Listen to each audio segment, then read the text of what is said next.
What's going on, YouTube family? Today we're going to be talking about why the auto technician crisis is getting even worse, why so many technicians are quitting, why I actually quit working on cars, but more importantly, why the younger generations are not getting into the automotive industry. So let's talk about being an automotive technician. If you were to go back 40 years ago, the technician was a very highly coveted job. People were basically applying in droves. Everybody wanted to be one because you made really great money. You were a valuable member of society. If you're a mechanic, everybody wanted to be your friend. But more importantly, if you wanted to buy a house, build a business, banks saw you as somebody that was structurally important for the actual industry, and they would give you loans to get a house, to get your shop going, all these other things.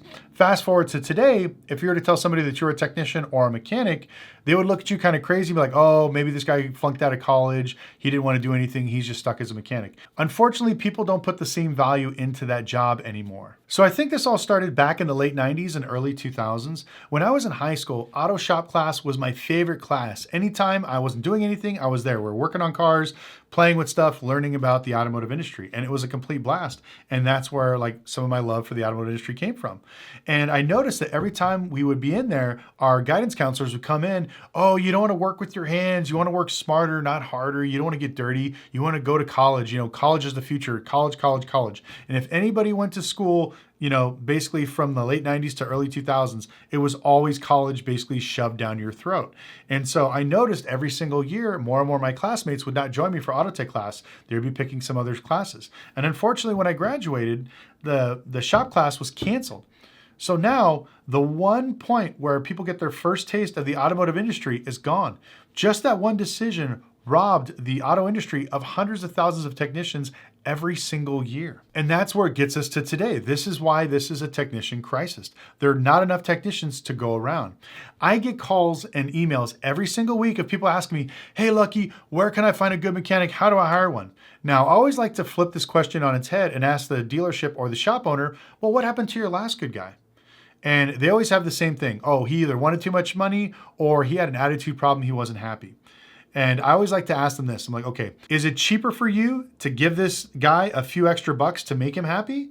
Or is it cheaper to hire 4 or 5 new guys, go through these guys, have them break a bunch of cars and cost you more money? Usually right after that, they'll say, oh man, I should have paid him. I didn't know what I had. You know, it's always the same story over and over again. When it comes to the attitude problem, I was like, did you sit down and have a heart to heart with them? You know, no egos, anything aside. And they always say no. Well, no, he had a bad attitude. I don't want to talk to him. I guarantee you 9 times out of 10, it's because of money or it's because of your shop conditions. There's thousands of reasons why a technician would quit, but I think majority of it falls onto money as well as the shop. Now, if any shop owners are watching this, I always tell people, a technician's lifeblood is his tools and his time. If you can do anything to speed that along, to make them more efficient, it's even better. For example, I hate dirty shops. Do not make your mechanics clean your shop. Hire a minimum wage guy that wants to learn about cars. He is your detail guy. He cleans up everything. He mops the floors. And then when he's done mopping and cleaning everything up, guess what he does? He becomes your parts boy. He goes out and gets parts and helps your mechanic anytime he needs an extra hand. You should never pay your most valuable asset, your technician, take him away from actually working on cars, making you money, and making him mop the floor, sweep up, clean outside, whatever the case may be. It blows my mind when I see this. I will never let my mechanics touch a bucket. I'm like, hey, you know what? If you got to clean something up, let the guys know. If it's an emergency, hey, I know you got to take care of it, cool. But don't waste your technician's time forcing him to clean up the shop or clean up after every single job. You get somebody below them to do that. Next thing is the quality of your tools. I've been to so many shops where the old lifts don't work. Everything's broken down. It's dirty. It's cringy. Take a weekend, close the shop, service all your lifts, clean everything up, repaint it if you have to. Make sure that it's a safe working environment for your employees. More importantly, if they're complaining about working on the ground and you have the space to add more lifts or you have more bays, investing back into your shop is something that's required. You just don't do that one upfront thing, spend a bunch of money, and then forget about it. Too many shop owners do that. Another thing is I've seen a lot of shop owners and dealerships that require their technicians to carry all these expensive tools. Now, every shop and dealership especially should have at least 1 to 3 scan tools that are high-end, maybe 10 to 12,000 bucks, to have every subscription on there so they can work on American, Japanese, diesels, whatever the case may be, can program key fobs.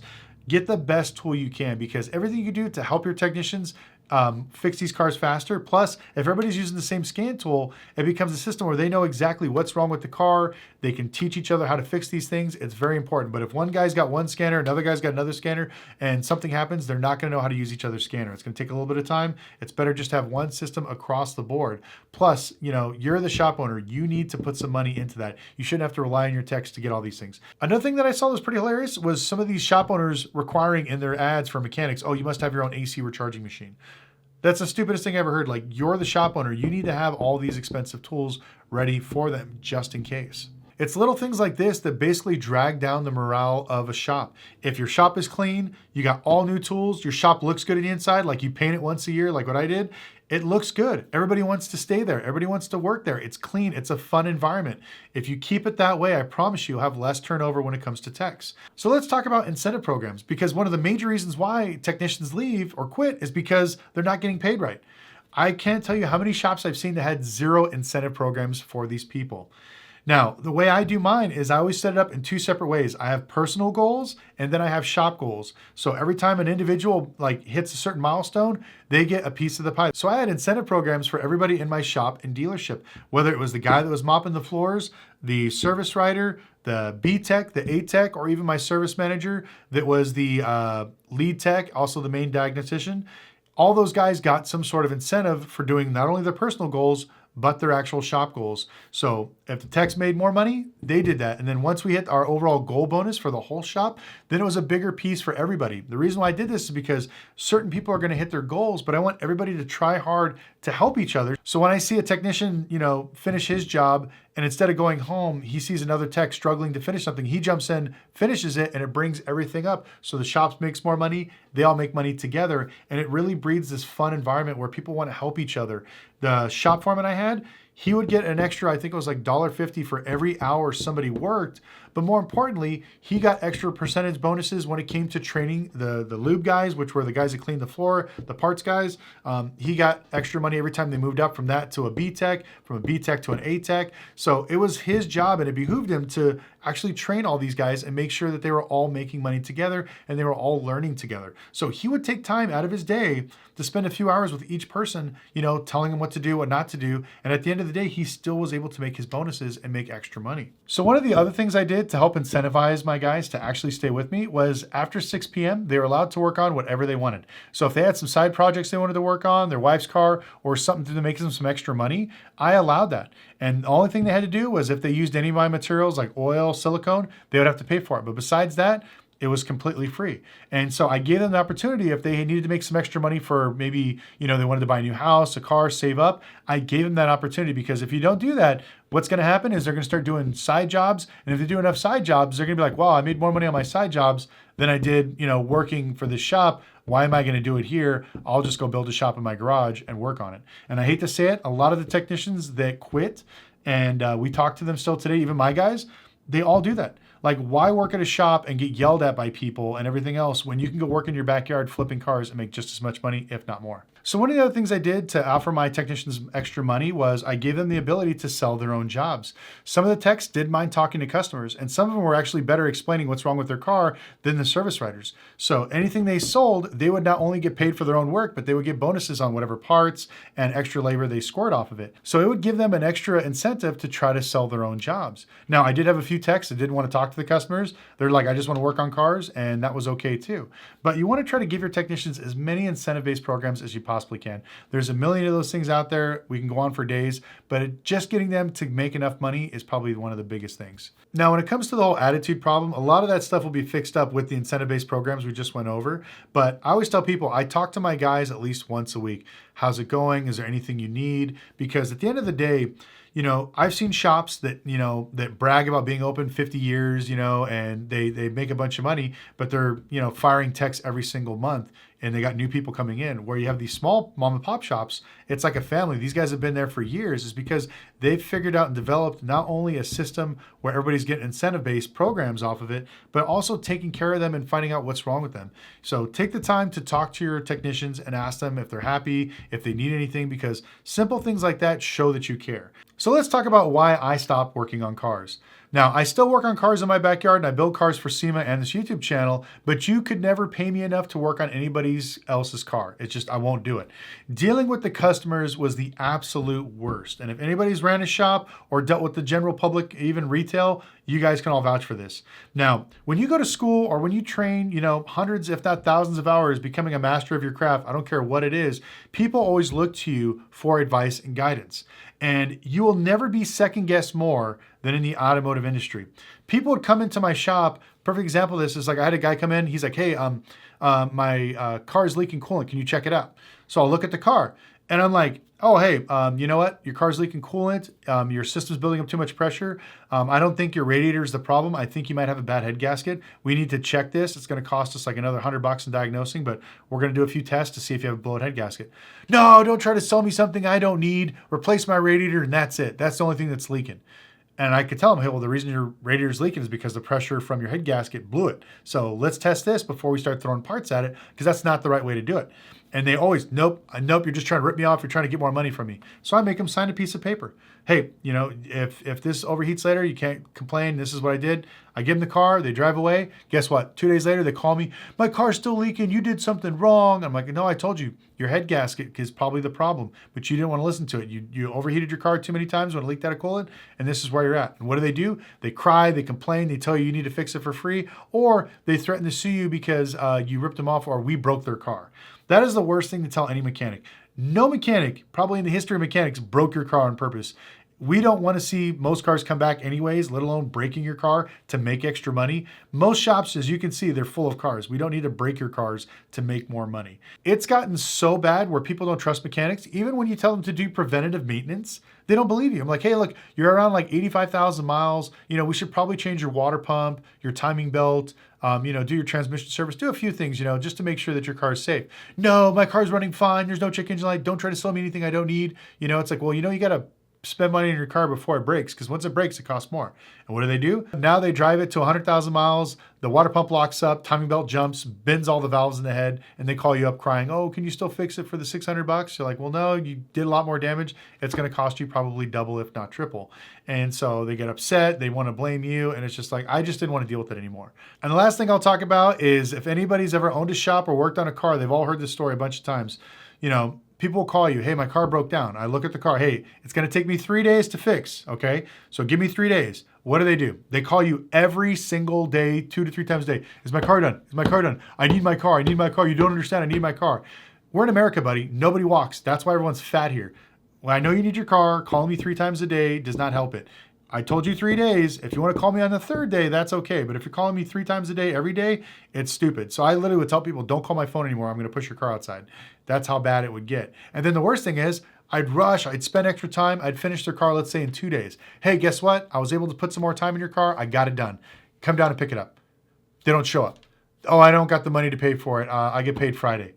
Then why in the hell are you rushing me?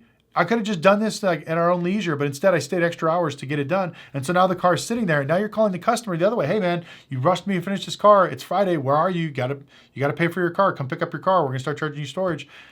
After dealing with that for so long, I couldn't do it anymore. And so I said, screw it. And so a lot of the mechanics that I met that pretty much quit working on cars, that's why we're all flipping cars in our backyard. It's better to literally have a garage in your backyard, buy 2 to 3 cars a week, fix them up, and then sell them and make more money and not have to deal with as many people as you possibly could.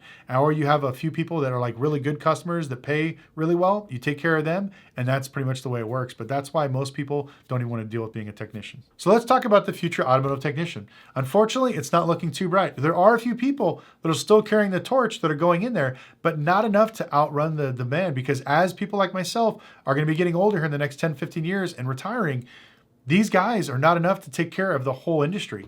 And so even with everybody seeing on the news, hey, there's a shortage in automotive technicians, there's a shortage in construction workers, plumbers, HVAC guys, electricians, all these things, they're still not pushing these classes or trade schools to anybody. Think about it. When was the last time you seen an ad for like UTI, Wyoming Tech, some of these other like plumbing schools, electrician schools, all these other ones? You don't see them anymore. But you'll see tons of things like, oh, go to college and get a degree and blah, blah, blah. And it's like, it blows my mind. They'll push that instead of pushing more trade schools. And so when it comes to the new technicians coming into this industry, they're up a steep hill because now they got to learn everything that the old guys knew, plus all the new crazy stuff that's coming out. And that's the thing that really scares me. If you go to, let's say, med school and you learn about the human body and human anatomy, and then all of a sudden you graduate, you become a doctor, and you're helping somebody. The guy's got a bullet wound, you're fixing it. And all of a sudden the people in the front office say, hey, you know what? After you're done with this patient, we need you to go out front. There's a giraffe that's sick as well as a porcupine. And you're going to look at them like, well, I studied human anatomy. Why in the hell would I be working on a giraffe? I don't know their anatomy. I don't know a porcupine's anatomy. Well, they all have hearts and lungs. It's the same thing. You'll figure it out. That's literally what the automotive industry is. From the last 10 years, we went from regular gas-powered engine cars to hybrids, to EVs, to hydrogen cars, there's all kinds of different types of things that work completely different that are not the same. And then the worst thing is you got to keep buying tools every single year to stay on top of it and more training. Now you're stuffing all this stuff down the new technician's throat and they're not making enough money to cover it. The reoccurring cost of a technician is extremely high.